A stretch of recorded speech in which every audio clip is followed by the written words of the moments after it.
Those who have had a relationship break up after 5+ years, why? Why did it work for so long and then suddenly just not? So, my ex and I were together for over 6 years. He was a great guy, and breaking up with him was one of the toughest things I had to do. I had felt that we had grown apart. On several occasions, I tried to communicate my desire for our relationship to change, and this is why. For the 6 years we were together, we never took a vacation together. He didn't even have a passport. I even went as far as filling out the form for him, but he always pushed it aside. I wanted to travel. I'd spent 3 months traveling Southeast Asia with my mom, and it was the best thing I had ever done. I wanted to share that experience with him, but I felt like he was never motivated or interested. He would tell me he was focused on our future, which meant focusing on his courses during the school year and working full time in the summer. We also had different friends. This was something I couldn't wrap my head around. His core group of friends had been my friends in high school. He grew closer to them since they attended the same university and all joined a fraternity. I was rarely invited to any parties. What bothered me was that he never wanted to take a trip or vacation with me, but had an annual end of the spring semester camping trip I was never invited to. I still had a core group of high school friends I stayed close with. I invited him out every single time I had dinner or a get together. When he did come out, he was never engaged with my friends. He would just sit back and be occupied with his phone, smile, and nod at jokes, but never really join the conversation. I knew his friends didn't like someone from my group, but I hoped he would get along with the others. I also started a new job and made work friends. I invited him out with my work friends, who were all our age, but he never came out. I remember my coworker telling me she had only ever seen him once when he picked me up. I had school friends and I had a design program I entered, and they always joked about my imaginary boyfriend, one I would talk about, but they had yet to meet. Also, our families. I didn't introduce him to my family until 2 years into our relationship. My parents were strict when I was in high school and already had a reputation for this. By the time I did introduce him, my parents acknowledged him as my boyfriend. My mom believes, and still believes, he's the perfect guy. Still annoys me to this day. My siblings tried to get along with him, but like hanging out with my friends, he was just always quiet, politely nodding and smiling, but never chiming in. His parents were super chill. I always thought his mom was what I would be like in the future. She was funny and kind, disciplined, and a hard worker, always looking out for her kids. I made several attempts to try to be closer to her or talk to her, but looking back, I noticed he always had a way of keeping me away. For instance, he would take me into another room to eat dinner, ask her to leave us if she was in the computer room, or we would just hang out in his bedroom. There was one time his mom and I were having a great conversation. My ex and his twin brother burst into the room making a bunch of noises. He took me by the hand and walked me out of the room while his brother distracted his mom. I have this memory burned in my mind and always wondered why. After we had broken up, I asked about it and he said nothing, just shook his head and shrugged his shoulders. My best guess was that she knew he was smoking and he thought she would somehow tell me. And finally, tolerance. Now, you might think, how did I not know he was smoking for the 6+ years we were together? I didn't know for sure at the time because I never saw him, but I tolerated his behavior. It was probably my fault to begin with. I vaguely remember mentioning before we dated that I wasn't attracted to someone who smoked. I didn't say I don't like smokers, I just said I'm not as attracted. And then I believe this set off a chain of behaviors. Whenever I asked him to pick me up, he always said, "I'll leave in 30 minutes after I take a shower." When I found packs of cigarettes or lighters in his pocket, he'd say his twin brother borrowed his jacket to smoke outside. If he smelled like smoke, he'd say he was with his brother. And believe me, there were a rough few months where I went crazy accusing him of sneaking around smoking. I became crazy and fixated on catching him in his lies. I realized this whole thing was making me into a nightmare girlfriend, and I didn't want that. I started convincing myself he was telling me the truth, tolerating his odd behaviors, and putting less stress on the relationship and myself that way. My best friend later confirmed he was smoking all the time when she would run into him from time to time on campus. He asked her not to tell me, and I don't blame her for not telling me sooner. She shouldn't be involved anyways. During the last couple of years, I really tried to make things work between us. I tried to approach the topic in different ways, telling him I wanted to travel and filling out the passport for him. I continued to invite him out with my friends, and he would decline. I asked him about hanging out with his friends, and that didn't work. I remember our last Christmas together. He said his friend that I used to be friends with had invited him to their family party. They lived 3 blocks from me and insisted it was family only. Now, that night was one of the biggest snowstorms I remembered, staying in and heading to bed early. I got a call from a friend in my core group asking me where I was. I told him I was in bed. He told me to get dressed. He's picking me up and driving me to the party. I declined, but he insisted. When I showed up, I remember the shocked look on my ex's face in a crowd of his friends, his frat brothers, and some of my friends. I said hi, then told him I'll be hanging out with my friend because he had invited me. I had a great time, played drinking games with his frat bros, and some of my ex's friends even hugged me, saying they don't see me enough. This bugged me because it wasn't because his friends didn't like me, and that's why he wouldn't invite me to hang out with him. I never knew why. I genuinely had a great time that night. One of his frat bros even hit on me and became extremely apologetic when someone tipped them off that I was dating one of his senior frat bros. That night, my friend who invited me offered to drive me home because of the snow. He offered to drive my ex and his twin, but they both declined and walked instead. I never brought that night up to my ex, never got mad at him, just felt disappointed he didn't invite me, but also confident that I was a fun person. In the end, maybe the last 5 or 6 months of our relationship, I just gave up. I stopped inviting my ex, stopped showing interest in his parties. I began exploring things that I showed interest in on my own. I went out every Tuesday for cheap movie nights with my friends. My ex and I saw maybe 3 movies together at the start of our relationship. I started going to concerts, attending art shows with new friends. I started going out for dinners and drinks alone with school friends.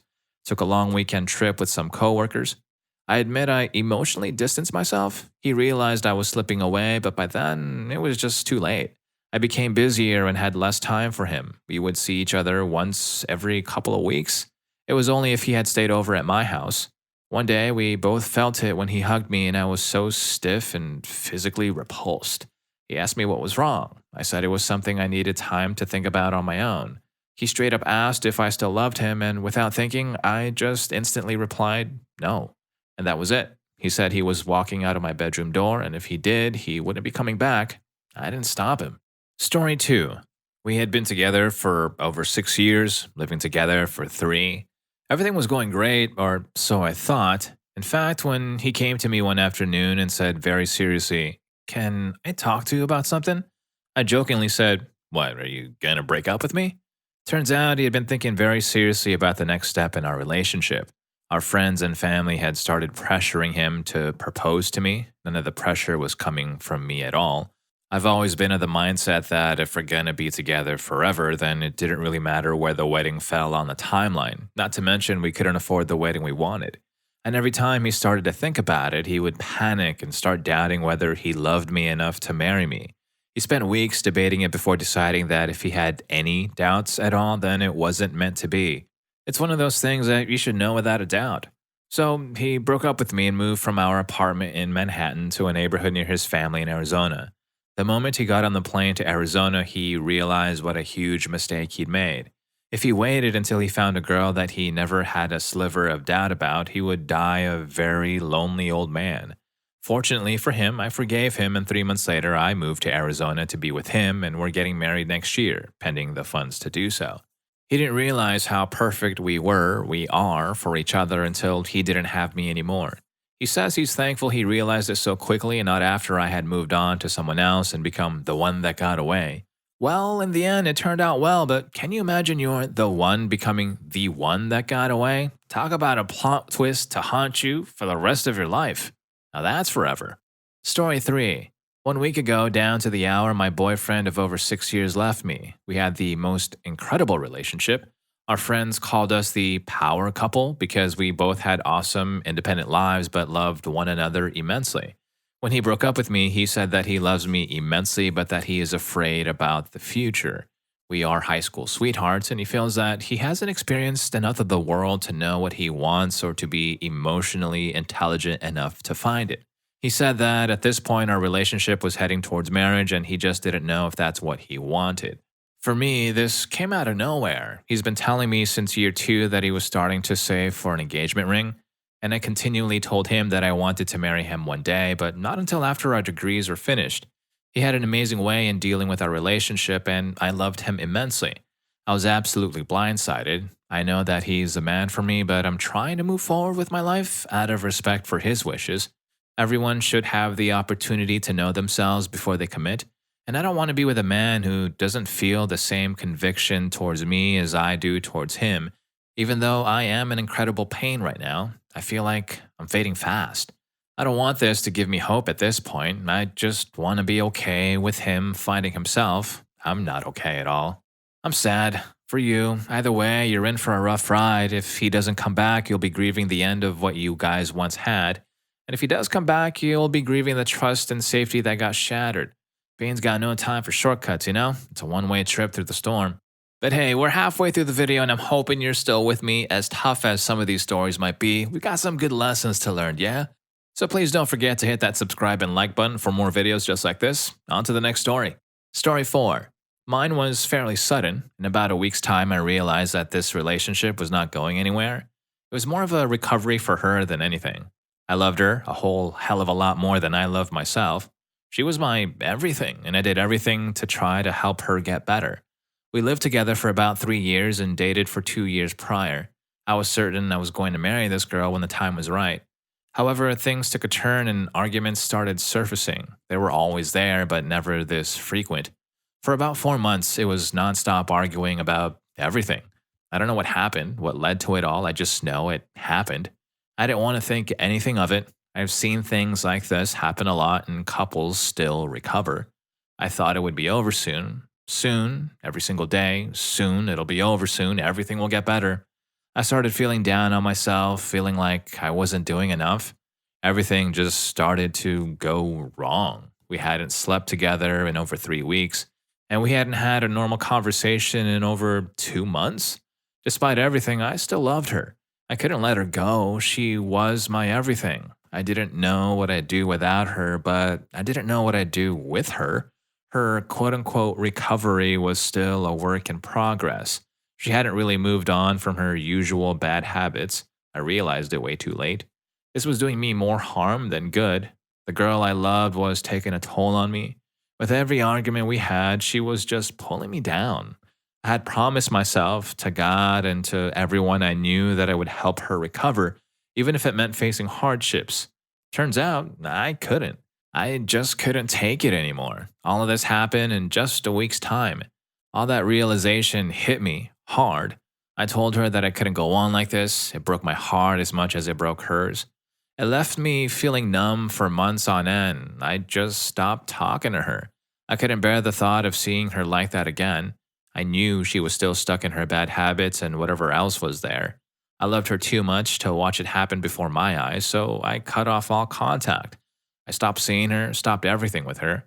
My parents always taught me to never be selfish, to always help others, and to navigate life without causing harm to anyone else. Well, there's a time to be selfish and a time to be caring, but it's also crucial that one never takes over the other.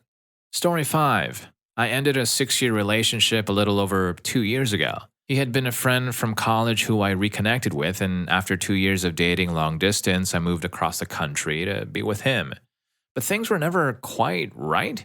They weren't terrible, but they were off somehow. He was very private, secretive even, about his life and didn't seem to want to really let me in. This led to trust issues on my part. I just didn't understand him at all and was endlessly searching for some explanation for his privacy and secrecy that I could land on. He worked long hours, traveled frequently for work and various community leadership events, but somehow his stories never quite made sense. He didn't want me talking with his friends about certain things. He asked me not to talk about our relationship with my friends.